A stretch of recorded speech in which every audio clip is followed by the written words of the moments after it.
Hello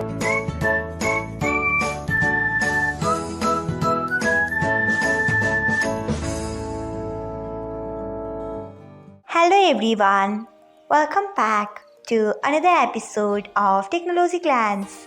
Today, in this video, I'm going to guide you through how you can change your username on BIP.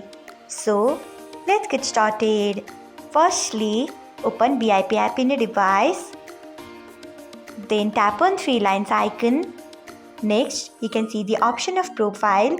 Tap on it. After that, tap on username option.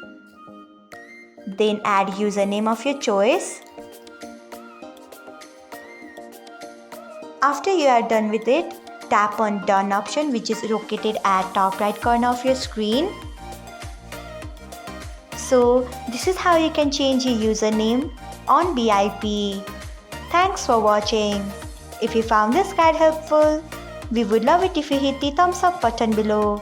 We upload great new tech tutorials like this one every day. So do not forget to subscribe to our channel and hit the bell icon so that you'll never miss another update.